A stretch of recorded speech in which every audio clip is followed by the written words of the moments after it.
पश्चिम भारत के एक छोटे से राज्य में धर्मराज नामक एक बुद्धिमान और न्यायप्रिय राजा रहता था। उसकी प्रजा के मन में उसके लिए बहुत श्रद्धा और आदर था। राजा धर्मराज बहुत लंबा, ऊंचा और रूपवान था। उसके सिर के बाल काले और घने थे, जिन्हें उसका ढांस कोई भोलू ही काटता था। भोलू यह काम कई वर्षों से कर रहा था और अपने शाही हज्जाम होने का उसे बहुत गर्व था। पर भोलू को एक बात का बहुत ध्यान रखना पड़ता था। जब भी वह राजा के बाल काटने जाता, उसे याद रखना पड़ता कि वह राजा के साथ बिल्कुल अकेला हो। उस समय किसी का भी शाही कमरे में आना सख्त मना था। बात दरअसल यह थी कि भोलू राजा के बारे में एक राज जानता था। राजा के सिर के दोनों तरफ दो छोटे छोटे सींग उग रहे हैं।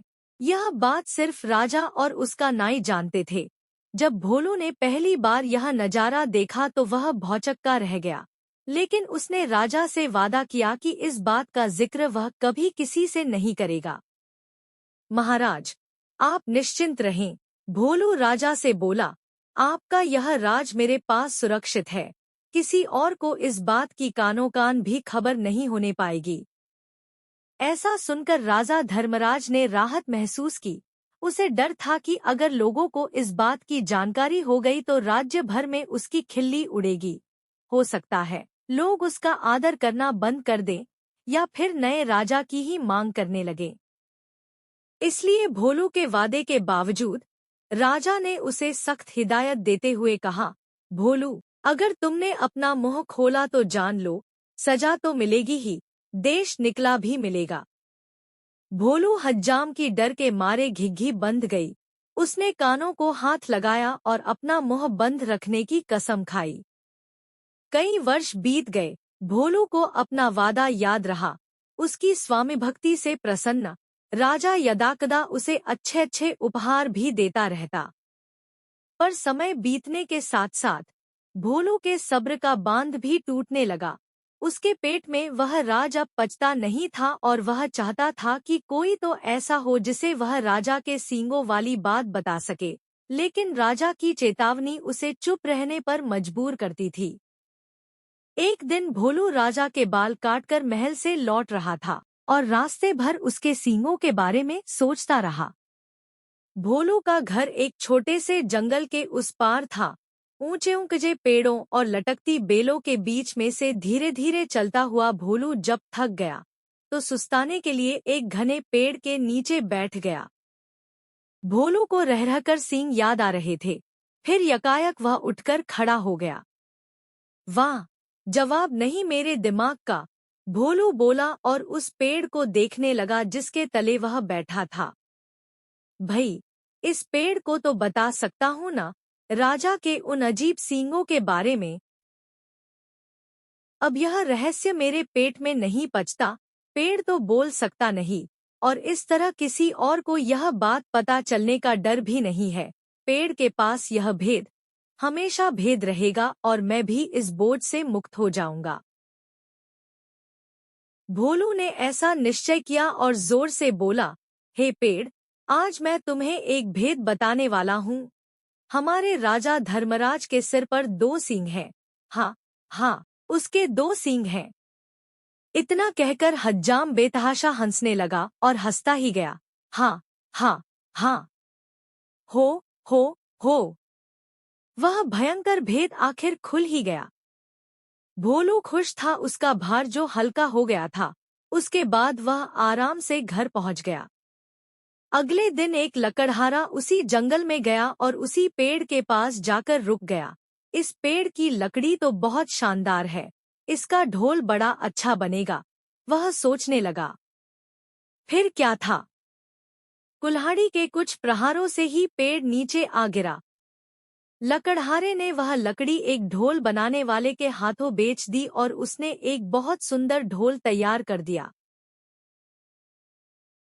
यह मेरे जीवन का सबसे अच्छा ढोल है, ढोल वाला खुश होकर बोला। कल बाजार जाकर इसे अच्छे दाम पर बेच दूंगा।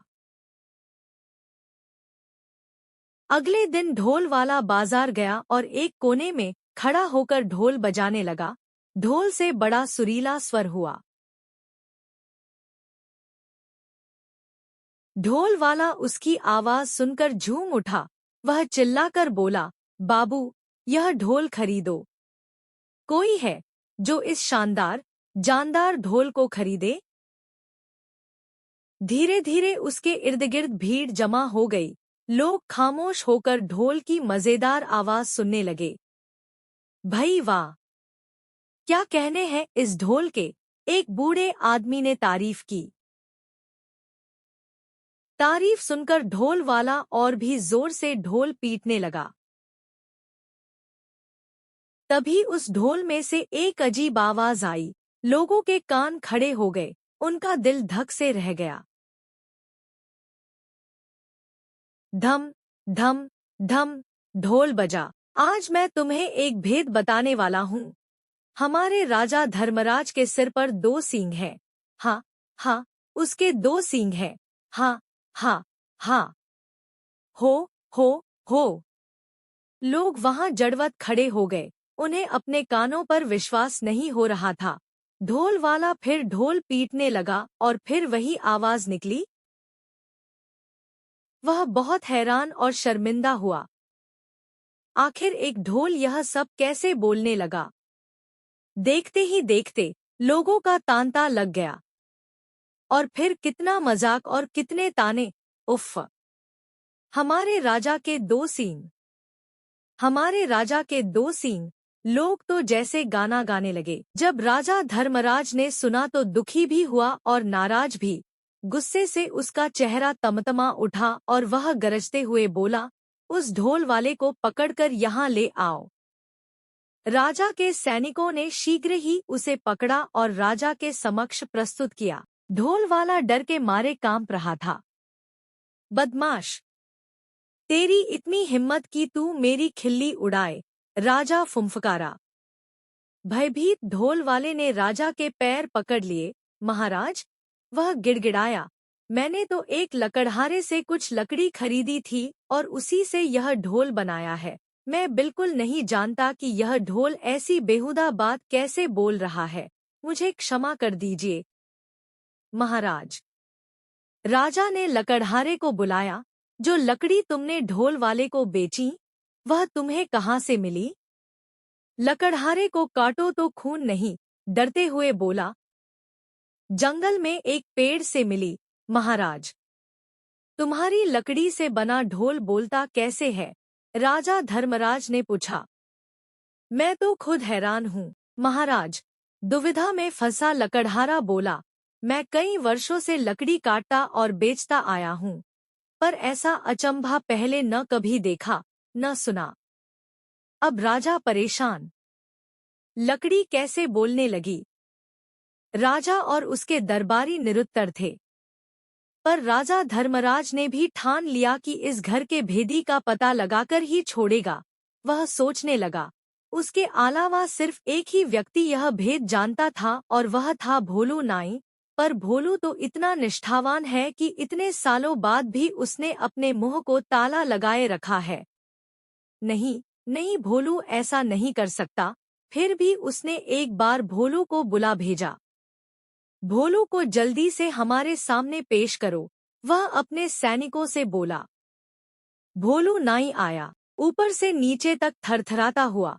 भोलू, एक तुम ही हो जिसे मेरा भेद पता था। तुमने और किसे बताया? सच उगल दो वरना सजा पाओगे। महाराज, डर से भोलू हकलाने लगा। आप तो जानते ही हैं, मैंने कितने वर्षों से अपना मुंह बंद रखा, पर मेरे लिए यह बात छुपानी मुश्किल हो रही थी। मैं चाहता था कि कोई तो हो जिसे मैं ये राज बता सकूं।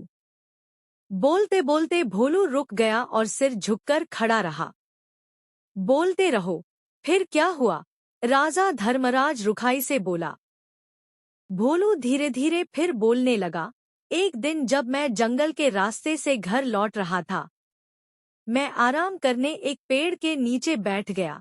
बस आपके बाल तब काट कर ही आ रहा था और उन सींगों के बारे में भी सोच रहा था। काश मैं उनके बारे में किसी बात कर पाता। आखिर मैं भी इंसान हूँ। तभी मेरे दिमाग में एक बात आई और मैं पेड़ को यह राज बताकर हल्का हो गया। सोचा कि पेड़ को बताने से क्या नुकसान, क्या मालूम था कि इसकी लकड़ी ही बोल पड़ेगी। अब समझा, बुद्धिमान राजा ने पहेली बूझ ली।